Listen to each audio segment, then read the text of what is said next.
fights with passion, and he inspires. Are you ready for a war?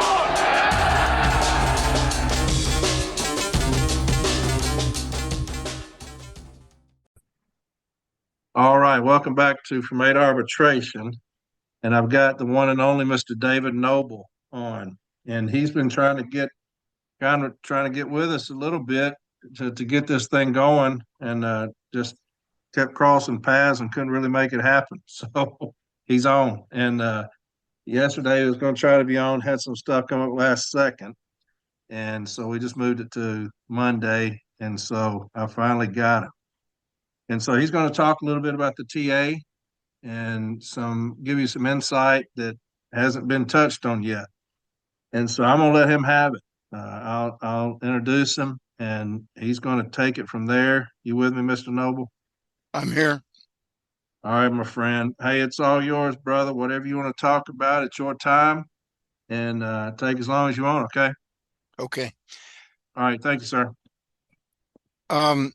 The first thing is that President Renfroe has used the postal record extensively to try to sell the tentative agreement, and he's produced a number of graphs that show percentage increases depending on when step one is in, and this is one way of for a person to be misleading with statistics. He uses as a starting point the day the contract expired, and that's the wrong place to start. The right place to start, and the place we always started during the four negotiations I participated in as a member of the Sombrado administration. The first thing that we did at the beginning of every negotiations was look to see how we had fared against inflation in the contract that was about to expire. And I did that in February 2023, just when negotiations were about to begin for the recently concluded tentative agreement. And I determined back in February 2023 that we had lost $3,369 in purchasing power over the course of the last contract. Much of that happened in 2022, the year that we had 9% inflation.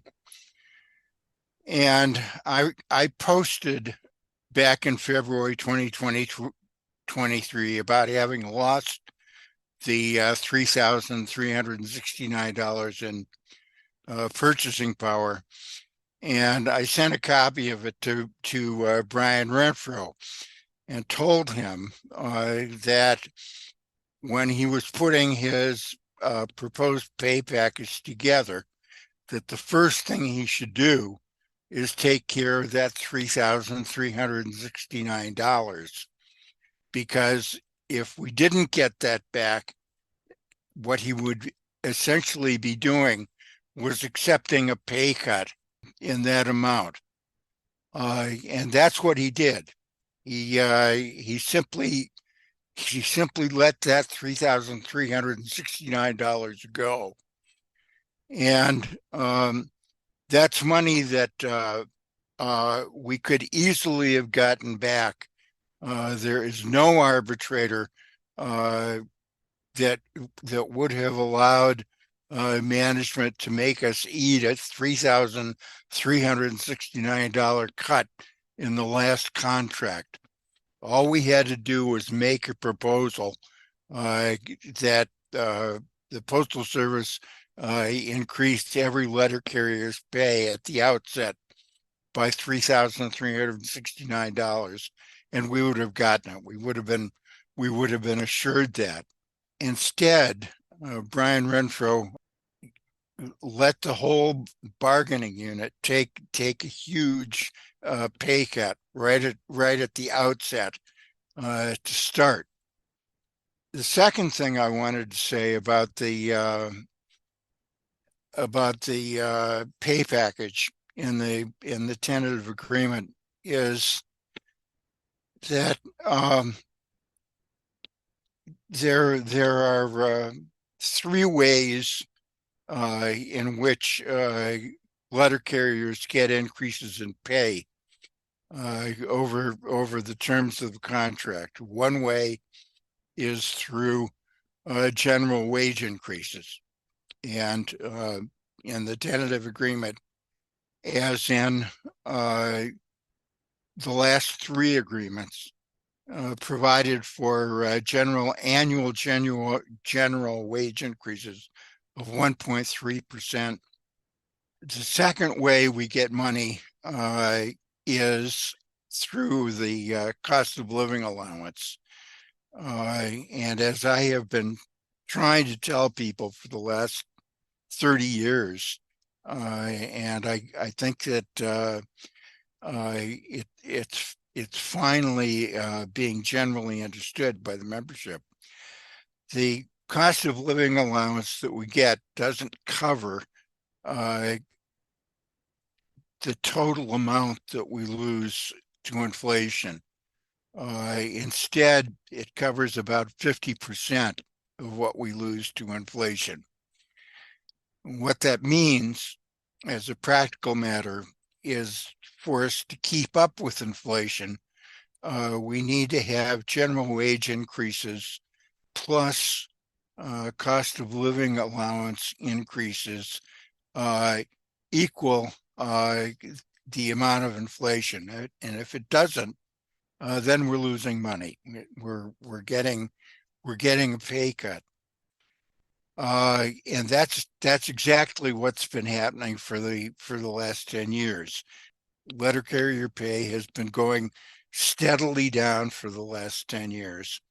And we're badly in need of a large pay increase. Now, being tricky, Renfroe says, yeah, but you have to take into account the step increases that employees get when figuring out how much their salary rises.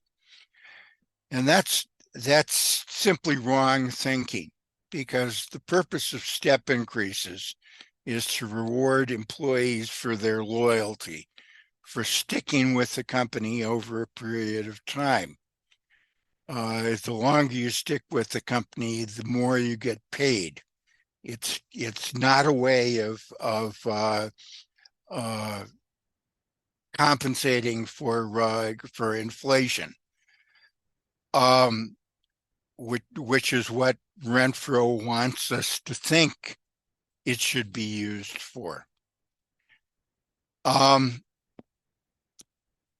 The other reason that his use of the of step increases has increases in pay is misleading, is that most of the letter carrier workforce doesn't get step increases. You start off with the 20% or so of letter carriers who are CCAs. They don't get step increases. And at the other end of the scale, people who are already in the top step don't get any additional step increases. So it's only the 30% or so who are in the middle who are getting step increases at all. Any questions about that, Corey? No, sir. No, I think all of this is very interesting. We have a lot of people that talk about the COLAs. I don't think that we discuss it enough really on here. So, no, all of that is extremely interesting to me. And so, yeah, whatever you got for me, my man, let us have it. I mean, I think that the financial package is one of the things that a lot of the people are concerned about, obviously. I'm concerned about a lot of the other things. I think CCAs obviously got screwed and different things, but no, you've always got some very interesting data as far as those things, history as far as those things. So, uh, no, I mean, if you got more, how about it? Yeah, I was just looking at a an article that was published in the Oklahoma state newsletter back last year, which quotes Brian Renfroe as saying that they were going to abolish the CCA classification, and that's what should have happened, and it didn't happen at all. There is no relief for CCAs in the tentative agreement, and the 20% of them who the 20% of the workforce that is made up by CCA should be voting en masse against the tentative agreement, because they're really being treated horribly, and it's shame on our union for having permitted a huge non-career workforce at all. There's no reason that everybody, or essentially everybody, shouldn't be a career employee as it was before 2013, when Fred Rolando phonied up the DOS award by proposing the creation of the CCA classification, and also proposing the $12,000 pay cut that led to the creation of Table 2, and also for agreeing to the Diet Cola, where people get only a percentage of the cola based on their step, with the people at the bottom of the pay scale getting the lowest percentage of the cola, and only the people at the top getting the full cola, which of course itself is only a percentage of what's needed. I've been trying to get together a motion for a preliminary injunction to temporarily halt the ratification vote, and I'm not getting very far with that effort.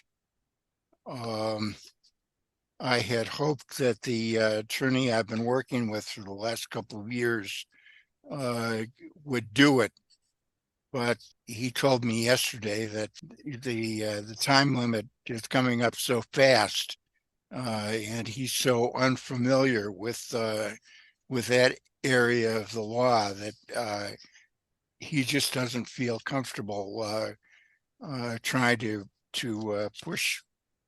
push forward with that. And I spent most of the night last night writing an email to Paul Allen Levy of Public Citizen, who has helped me in the past with a case, and he said that he's not in a position to be able to do it either. So I've floated a request to the Association for Union Democracy and asked them if they can refer me to a lawyer who might be willing to take on the $3 million a year Cohen, Weiss, and Simon lawyers who they'll be opposing. Cohen, Weiss, and Simon is NALC's lawyers. And they make 10 times as much as Renfroe does to do the real dirty work of the union. My beef with I have several beefs with the way the ratification vote is being conducted. One is that federal law in the Code of Federal Regulations, specifically 29 CFR 452.97. You can find that by Googling it. That section of federal law specifically states that the ballot must not contain any markings which upon examination would enable one to identify it with the voter.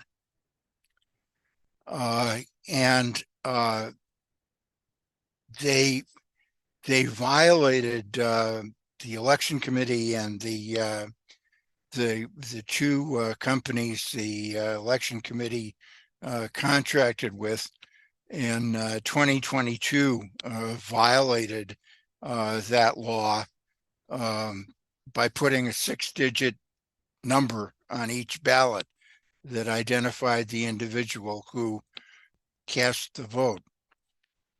And that's one of the bases for my suit, in which I am asking a federal court to order a rerun of the 2022 election.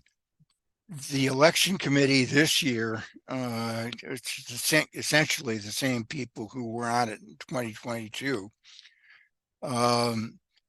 contracted with the same companies they contracted with in 2022, and once again they put a six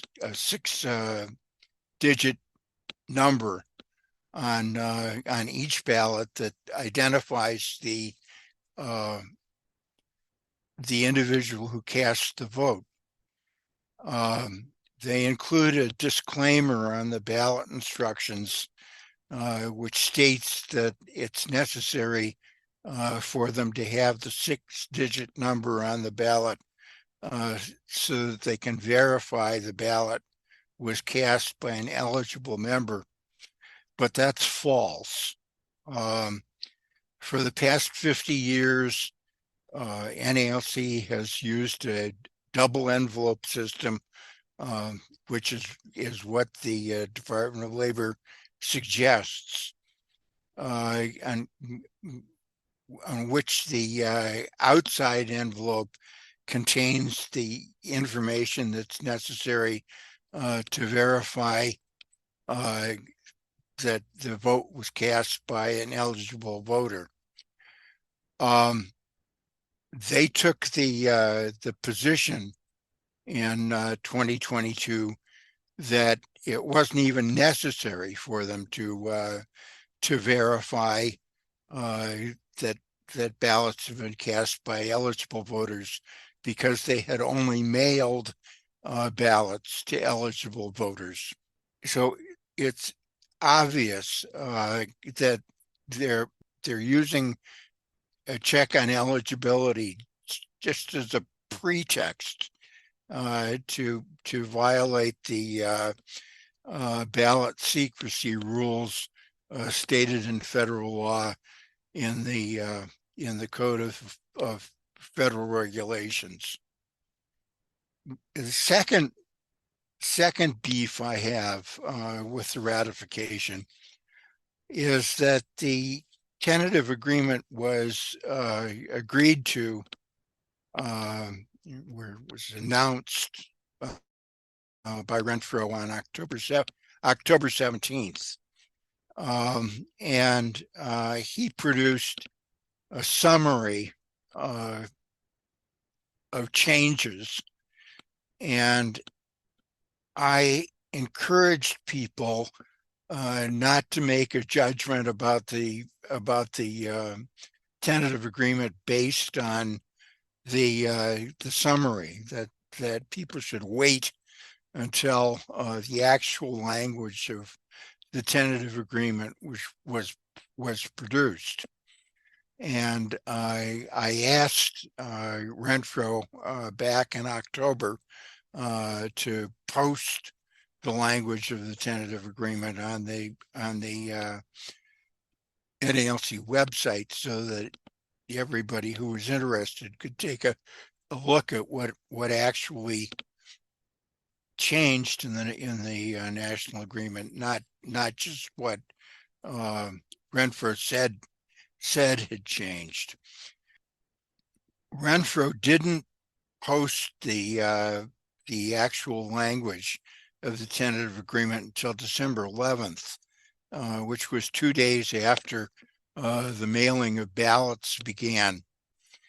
And when the actual language was available, I and other people discovered that Renfroe had changed the rules about the limits on when employees who were not on the overtime desired list may be required to work.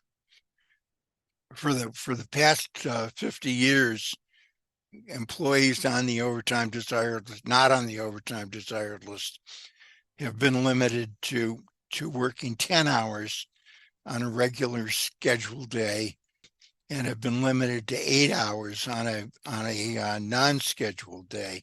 The tentative agreement contains a new section in Article 8 that raises the limits from 8 and 10 hours to 11 and a half hours on both scheduled days and non-scheduled days. And that language, the new language in Article 8 seems to override protections previously stated in the national agreement, limiting non-overtime desired list employees to overtime on 4 of the 5 employees' 5 scheduled days, or working over 6 days in a service week. The summary that Renfroe produced, and from which he's been arguing in favor of ratification, didn't reveal that he had made what appears to be a huge concession to management, allowing them much greater latitude in forcing employees who are not on the list to work overtime that they don't want. Overtime is a large issue, and not only was there not anything done in the tentative agreement which relieved the overtime problem at all. Instead, what we got was a huge concession that is going to make the overtime problem worse for people who don't want to work it. I would have, if I had known of the concession on the overtime issue, I would have placed an ad in the Postal Record urging people to vote against ratification on the basis of that concession alone. But I I was prevented from using the postal record by the rust schedule that Renfroe's election committee imposed. Nobody could find out about the concession until December 11th, when the actual language of the contract was posted. And by that time, an ad could only have been put in the January postal record, which I get a copy of in the mail in the middle of January, which will be after the ballots have been cast. So it would have been futile to try to put an ad in the January postal record. And I wrote an email to Renfroe and to an NALC attorney, asking that the ratification vote be canceled and rescheduled after I had an opportunity to put ads in the postal record asking that the ratification be denied. And Renfroe and the attorney ignored my request, and they're going ahead with the ratification vote full speed ahead. A third beef I have about the way the ratification is being conducted is the screw up with the mailing of the ballots. I'm the administrator of a group on Facebook, which has over 20,000 members, 20,000 letter carrier members, and I've been polling the group regularly, and it appears that approximately 25% of eligible voters haven't yet gotten their ballots. And there is some evidence that people who voted for a clean sweep in 2022 are being targeted for not getting ballots or for getting ballots very late.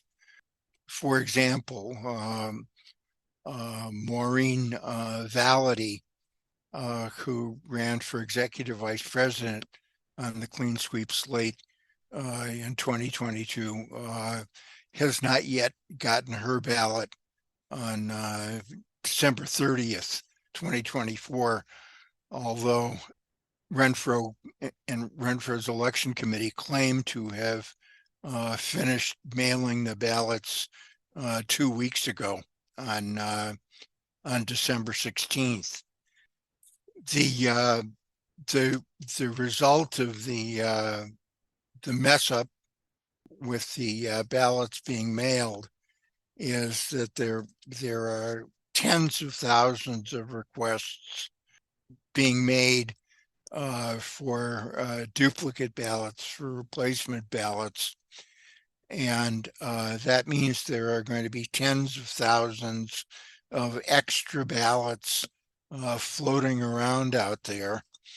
And to trust in order to make sure that nobody is filing duplicate ballots, we're going to have to rely on the ballot secrecy violating numbers that the election committee has put on the ballots. And I don't think that's proper. I think that we ought to start again from scratch and do it right with ballots that don't have numbers on them, and where there actually is an orderly mailing of ballots so that everybody gets them within the Postal Service's time limits. And after there's been an opportunity for a full discussion of the tentative agreement, including changes that were made in the overtime rules. I'd also like to make a pitch for some action on the grievance procedure. There's nothing in the tentative agreement about taking care of the backlog of grievances pending arbitration that has crippled the grievance procedure. We now have a several year backlog of cases pending arbitration. We would be much better off in terms of enforcing our rights under the agreement if we could get to arbitration a couple of weeks after the declaration of an impasse by the B team. And if I succeed in getting a rerun of the 2022 election, and if clean sweep prevails in the rerun, that's what we're going to aim to do. We're going to aim to have arbitration happen a couple of weeks after the B team declares an impasse, not a number of years later. I've posted. Let me talk about that for a second. Shoot. Because Renfroe has no idea how to handle that. We were at COPs. People were asking him about the backlog of grievances, the non-compliance, all those things. He had no answer, none. And you know, Mr. Noble, the ones who are affected by the backlog of grievances, by the non-compliance, the only ones affected by that are the city letter carrier. The union's not affected by it. The Postal Service isn't affected by it. They can sit there for years. The city letter carrier, we're the ones who approach our steward to file a grievance on our behalf, talking about our agent. And so when we approach the steward, our agent, to file a grievance on our behalf, and that grievance goes unanswered for months or years, that doesn't affect Renfroe. It doesn't affect his cronies. It doesn't affect the union. It doesn't affect the Postal Service. It only affects the city letter carrier. And I'm like you. It was discouraging to see that the TA had nothing in there addressing non-compliance or the grievance procedure or the backlog of grievances. I've told before on an episode, New Orleans is a perfect example. They had about 5,000 grievances pending arbitration. And so they come up with this C team. It goes to the B team. They impasse it to the business agent, and the business agent will schedule that for arbitration. And so they have the C team come in, and they're going to look at all these grievances. And they basically sold off about 2,000 of those grievances for pennies on the dollar. And it looks like that's going to be their resolution. We're going to let the Postal Service logjam the system. We're going to let them play us by backlogging the system, knowing that we're going to come in later and they're going to get pennies on the dollar for all these grievances that have been sitting there.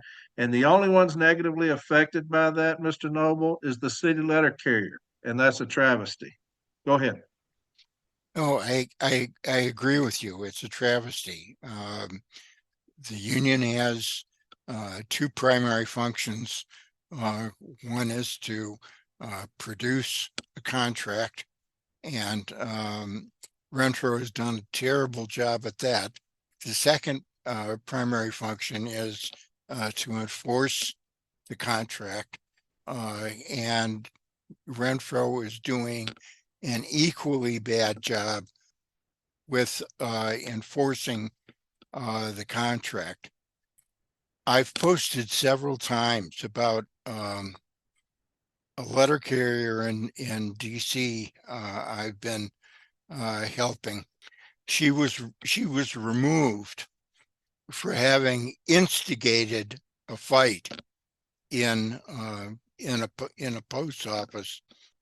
3 men beat each other bloody on the workroom floor.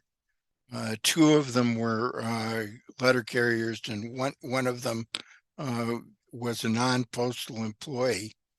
And the Postal Service didn't do anything to the 3 people who actually engaged in the political violence or the physical violence. But they fired this female letter carrier for having allegedly instigated the violence. They waited for 22 months after the fight occurred before they fired her. And that's a case that could not be lost in arbitration, because the contract requires the Postal Service to take disciplinary action promptly. And no arbitrator has ever allowed management to wait for anything close to 22 months before taking disciplinary action against an employee. If we could have arbitrated that case, it was a sure winner. But in her region, the region that includes DC, there's a 7-year backlog of removal grievances pending arbitration, and was pointless to wait that long. This carrier is a veteran. She served in the Marines for more than 4 years before having an unblemished 16-year record as a letter carrier. And because she's a veteran, she was a preference eligible, and we decided to take her case to the Merit Systems Protection Board. She has a very strong case on the merits, but it's not 100% assured that we're going to win that case before the Merit Systems Protection Board. On the issue of timeliness for the discipline, the board requires that the employee show that the employee was prejudiced in some way by the violation of the contract, and it's not certain that the Merit Systems Protection Board is going to accept our showing of prejudice, that memories dim with the passage of time, and that it was impossible for her, therefore, to receive a fair hearing 22 months after the fact, more than 22 months after the fact. And that case closed in the middle of November, and we're anxiously waiting. She's doing better than I am for the results of that, for the decision to be issued by the administrative law judge who heard the case.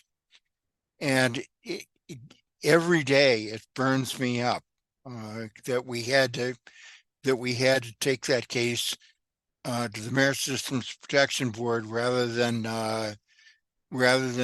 being able to take it to arbitration, because it was a sure winner in arbitration. There's just no way that we could have lost that. To put numbers on the size of the problem, during the 13 years that I worked at NALC headquarters, we had about 300 arbitrators on the regional arbitration panels, and we arbitrated about 2,000 grievances a year. And we stayed even. We weren't building up a backlog with those numbers.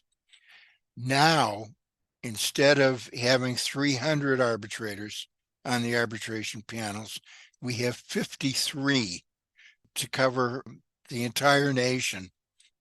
And we're arbitrating only about 600 grievances a year.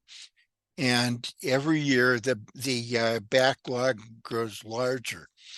The only way that backlog is ever going to be solved is by adding hundreds of more arbitrators to the arbitration panels, so that they're of the size they were back during the Sobrato administration. They actually need to be larger than they were then in order to take care of the several-year backlog that's built up.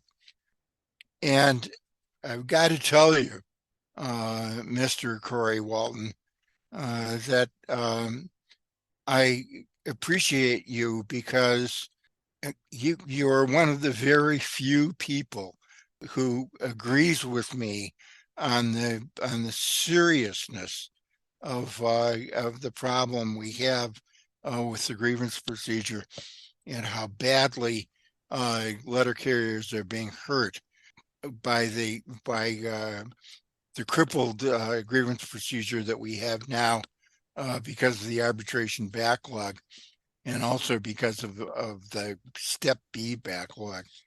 I think that the Step B problem would go away if we had more arbitrators. So I think that adding more arbitrators would be a fix. And the Postal Service can't refuse to add arbitrators. It's agreed to a contract that includes a grievance procedure that culminates in binding arbitration. The Postal Service cannot prevent the grievance procedure from operating properly by refusing to add arbitrators. They have to add arbitrators. When I was, all we have to do is ask them. When I was at headquarters, I periodically send over a list to labor relations at headquarters of 100 arbitrators and say, these are 100 arbitrators that are acceptable to NALC. Please choose 50 of them and add them to the regional panels. And they always complied with that request. But there is nobody at headquarters, and in particular, this is Brian Renfroe's fault. Who there simply is nobody who's willing to pick up the phone and say, we need to add lots of arbitrators right now. Both the Postal Service and NALC have filing cabinets that are filled with applications from arbitrators who are anxious to get placed on our panels. And I mean, somebody simply has to take the initiative and do it. And if clean sweep wins a rerun election, that will be absolutely right at the very top of my agenda. A first day thing that we are going to add arbitrators, and we are going to make the grievance procedure work again exactly the way it looks on paper, instead of the way it's been working for the last several years. Yeah, let me touch on that too, because I'm glad you said that. What's happening right now is that the city letter carrier is kind of caught in this crossfire between the union and the Postal Service on numbers. The only thing both parties care about right now are the numbers, and I'm talking about money. And the Postal Service will always care about numbers over the city letter carrier. But our union right now, when it comes to arbitration, backlog and grievances, the impasse rate and all this shit here, the union is more concerned about money than they are about the backlog of grievances. They will never do what you're talking about. It's going to have to be either if y'all get a chance to run against them and win, the CLC in 26 wins. It's going to have to take something like that because this administration does not believe in arbitration. You have, some cases going to arbitration, and they will say that, we're going to arbitration. But the union is only concerned about money. That's the reason these pre-arb sessions have taken over. To me, and I've said this before, every arbitrator should be a millionaire. We're using them so much. I, I think that arbitrators should be some of the wealthiest individuals in the country because we're using them so much. Arbitration decisions are devastating to the Postal Service. Pre-arb sessions are not because you get watered down language, this mealy mouth, will comply, shall comply. Those things also contribute to a backlog of non-compliance because it has no teeth. The language means nothing. And so I believe that when you're talking about that, you're spot on because arbitration is where we need to be. That's where we need to be forcing these cases. Management does not want to go to arbitration. Our advocates are better than theirs. We're just not using them enough, and we have better case files than them mostly, and that will all make in 26 when I keep talking about the CLC. We'll make sure that those case files are ready for arbitration. We cannot continue to be scared of arbitration like this current administration. They hate the word arbitration. Our president hates the word national arbitration. He refuses to take anything to national arbitration, even though he continues to talk about how he's a skilled negotiator. But yeah, I agree 100% on that. The issue we have is as a city letter carrier, the Postal Service is concerned about numbers only. They don't care about us. And the union is concerned about money only. They're not concerned about us. And so it's kind of the perfect storm of backlog of grievances, of non-compliance issues, because we're not holding them, taking them to task as far as arbitration. So you're spot on there. I want to talk a little bit about the ballots when you was talking about that earlier. What a complete shit show that's been. People still don't have them. I see where people are getting incomplete packages as far as the return envelopes not in some of them. Yep. I know that I saw a video today of ballots sitting in a hamper that contain ballots for Long Island, Brooklyn, Queens, Staten Island. They're sitting in letter trays and hampers, not being distributed. They're sitting in parcel hampers, not being distributed. And so, there's people that are starting to engage that. But the whole thing has been a shit show as far as these ballots. It's like we didn't know that we were going to be mailing out ballots. It caught us by surprise, kind of like Christmas catches the Postal Service by surprise every year. It's like we weren't ready. We weren't ready to mail out these ballots. I know that James Henry is approaching Renfroe about extending the deadline for them to be mailed in. But we're going to have a lot of people's ballots aren't going to be counted because they haven't got them yet. And so that's a complete, to me, it's an embarrassment to who we are as a union. And like you said, it's completely inappropriate for a union our size, as much money as we have, as advanced as we're supposed to be, we can't even mail out a simple ballot to be returned to us. So it's a joke right now at our national level with it, especially with our president. So I wanted to touch on that before you got too far away from it. Another thing you're talking about is on the contract, when we talk about, and we say this all the time, we're understaffed, we're overworked, and we're underpaid. You hear people say that all the time. We're overstaffed, we're overworked, and we're underpaid. And this TA did nothing to alleviate any of those things. Right. Not one thing. You didn't go to an all-career workforce like you said you'd work, like you promised you were going to do. That kills us as far as staffing, if you're worried about staffing at all. The Postal Service should be worried about staffing. It's one of the major issues that we have is staffing. So you don't go to an all-career workforce. You keep a complement of CCAs. You don't pay them anything.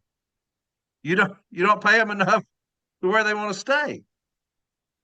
And then you take these caps off the 12 and 60 rather than give us a living wage, something where we can work 8 hours and live comfortably on. We don't have to be rich, but we can live comfortably on it. We're a union job. We should be at least middle class anyway. But it's the perfect storm there of the continuing the same shit day after day after day. We don't address understaffing because you don't go to an all-career workforce. You don't pay your CCAs anything. You don't address us being overworked. Matter of fact, you take caps off of the 12 and 60, that will contribute to us being overworked and underpaid. The CCAs are tragically underpaid, and we only got 1.3%. And so all those things that you're talking about are spot on. And the TA doesn't address any of those issues, any of those things that I just talked about. Arbitration, the backlog of grievances, non-compliance, understaffing, underpaid, us being overworked. It doesn't address one single thing. Go ahead. Well, wait, when was the COP meeting that you referred to? That was in Jacksonville. And In Jacksonville. when did it happen? Shit, I don't remember. I was It's at it. It's not something recent though, huh? No. I was at the COP, the Committee of Presidents in Jacksonville. That's where the CLC was formed. That's where it was born, out of that COP. But that's the one. And then later on, he came back. And that's one we was talking about. It's going to be a non-starter if we don't have an all-career workforce. And then later on, he came back and said, we're going to have some contingent of CCA. So he lied to us at the COP and then lied to us again as far as the substantial raise. So he can't get out of his own way as far as lying to us, if that's what you're talking about. Yeah. I think that I tend to attribute worse motives to Renfroe than you may. You and a couple of weeks ago seemed to be saying that you think that Renfroe is inept, and I think it's worse than that. I think that he's biased in favor of management, and tries to do things that will help management rather than advocating for things that will help letter carriers. One of the things I've been thinking about lately is a tactic that labor relations representatives are taught to use with NALC representatives is to try to make friends with them, to try to become friends with them. And once you've got a friendly relationship established, then you can say then the labor relations guy can say to the NALC representative, I really need this one. I think that Renfroe is caught up in the friend zone. I think that he considers Doug Tolino, the deputy postmaster general, and Louis DeJoy to be his friends, and I think he wants to help them out. because they really need for letter carriers to be paid less and less and less. And it hurts me to see our union having descended to that level. Yeah, when we go back to Renfroe being inept, here's my problem with him, and they know how I feel about this. He has no experience on the floor. He's making decisions based solely on. He's been at National longer than he was a carrier, and he's still a young kid, and that should tell you something. He has no experience here on this floor, and so he makes decisions that are indicative of that. He makes stupid decisions because, like you just said, he's drank the Kool-Aid of postal management. Uh, I always talk about the Stockholm syndrome. I think he's got it. You know, he gets in there with the big wigs of the postal service. He wants to be Mr. Bigwig himself. He's a little bitty fella, and he wants to be Mr. Bigwig. And he goes in there, and they're all patting each other on the back, telling them how broke everybody is. And I think that he wants to help them out. There's no doubt about it. He wants to. This TA is the perfect example of that because he lied his ass off about it in the first place, talking about it's going to be historic, and it's historically terrible. But yeah, I think he's inept because he doesn't know the floor. He doesn't know the city letter carrier craft. All he knows is what he's been told at National by national people that have lost touch with us down on the workroom floor. And so, yeah, I think that he's incredibly inept because he doesn't know us as a craft. He wasn't down here long enough to understand this floor, to understand that we deal with a different type of management than he does. The type that we deal with are dishonest as fuck. They steal from us, they lie on us, they cheat us, they falsify things on us, things that he doesn't have to deal with up there. They don't do that shit where he's at. They walk around in suits and talk about suit type shit, you know? And so he doesn't have to worry about or deal with falsification. That's how he blundered that hip falsification so bad because he didn't understand that. Uh, we deal with the worst of the worst on this workroom floor because it's all about the numbers again. People at that level up there, they'll give mandates that he'll never know about through emails, through AVPs, district managers, and they say, hey, we want these numbers, this our office time, these load times that they said were parameters, make them standards on their asses down there. He doesn't get any of that. It goes over his head because he can't believe that that's what's happening down here on the floor because he was not on the floor. And so that's when I say he's inept. I think he's incredibly inept because he's ignorant. Smart kid, but he's ignorant as far as the workroom floor and the city letter carrier craft. And so I think he's in way over his head. He continues to talk about, now you may be able to touch on this. He continues to talk about he was in two prior negotiations. So he uses that to make it appear that he's well versed in it. And he did this one by himself. He didn't seek any guidance whatsoever. And he'll tell you that. He says, the Constitution gave me the right to do that, where I don't include anybody in my discussions. And I didn't have anybody in there with me. I didn't seek any counsel. And he'll say that. And so when he talks about I was in two prior, negotiations, and now this one I did by myself, I think he's full of shit. I don't know that he was in there with Fred Rolando when they were going through the negotiations. Maybe you can touch on that. I don't know. Yeah, I don't have any inside information on what he did in negotiations. I know that he hasn't even done a single arbitration, and it's hard to believe there's somebody who's a national officer who's never arbitrated a case, who has never gone through the process of putting a case together and or presenting a case. I think he's done one. Okay. I think he's done one arbitration, if I'm not mistaken. And he's the president of the NLC. Yeah. You know what I'm saying?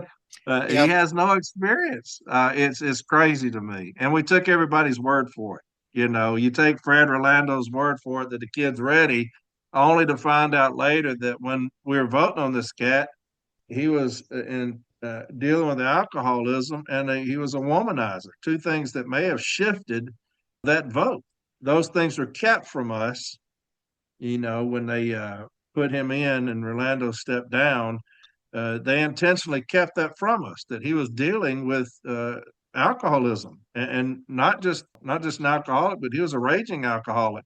The things that he was doing were crazy, as far as the DUI and passing out in bushes, Yeah, picking and fights bre- with people in lobbies. and breaking the door at the Yeah, NELC building.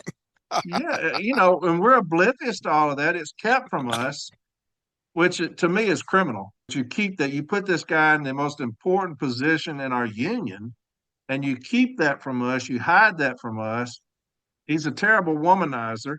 He hits on Mary. I'm amazed he's got a single tooth in his head that's his own. Uh, when you start messing with married men's wives, he's fortunate that he's not had all of his teeth knocked out yet. But it's crazy that these things are kept from us in the biggest election that we've had, because we're getting rid of a prominent president in Rolando who's been there forever, and putting in a new cat. They went against you, and all those things were held from the members. Uh, it may have made a difference, may not. I don't know, but I don't think that anything like that should have been held from us. You come clean with it, saying, "Hey, he is an alcoholic, but he's getting help." We didn't hear that, and he is a womanizer. He has a bad problem with hitting on women. We didn't hear anything about that, and that may have affected some people. But yeah, yeah, he's incompetent at best as far as that. He'll be the worst president in the history of the NLC. There's no doubt about that. He'll go down as the worst president, and it's not his fault. Lou Drass took him and rushed him up to national, and he was well spoken and stabbed Lou in the back, and then Fred got him, and the kids had it made. He's not had to fight for anything, and it shows because he's clueless right now as far as these negotiations are concerned. He is in way over his head, and the city litigation is reaping that whirlwind right now. Yep, he's a monster. Yeah, yeah. I mean, he runs his office with pride. He bases things off of pride. You got to let things go when you're at that level. My business agent is the same way. He's destroyed Region Eight's office because of his pride, and Renfroe's the same way. He's destroying that office because of his pride, and he cannot let things go. The things that he's done to James Henry, to Chris Jackson, two admirable individuals. I mean, those guys are. Chris Jackson, my God. I mean, the guy's a saint, and and you got Renfroe going after him. It's because of pride, and shit's still going on. I know that we asked for James Henry to be able to come down to Branch 4 to implement our officers, and Renfroe said he ain't coming. He's not going to let him come down here. He's going to send somebody else. That's pride. That's just being a little bitch. And so it's things like that. And so when he gets unseated, hopefully he'll have time to reflect on what a piece of shit he's been. But I think he'll go on straight into management. Yep. As soon as he gets voted, I think there's no doubt in my mind. The second he gets beat, the next day he's going to take his box from NLC, walk across the street to headquarters over there at the Postal Service, and have an office over there. Not a doubt in my mind. I've looked over my notes, and I think that I've hit everything that I wanted to say. Well, you did fantastic, my brother. Very informative. I wanted my people to hear that. Sorry we haven't been able to get this thing going earlier. It's kind of we kept crossing paths, but you're always welcome on here, my man. If you ever want to come on and talk about anything, update your situations with us. I know the carriers loved hearing from you the last time he was on, and so keep up the good fight, my brother, and trying to protect the city letter carrier. That's what it's all about at the end of the day. And unfortunately, we have a union that's not doing that right now. Yep. Well, you take care of yourself, Mr. Noble. Just keep me posted. Like I said, anytime you want to come on, my man, and talk to the people, you're more than welcome to. All right. Thank you very much. All right, brother. You take care of yourself now. All right. You too. Good night. All right, bud. Bye bye.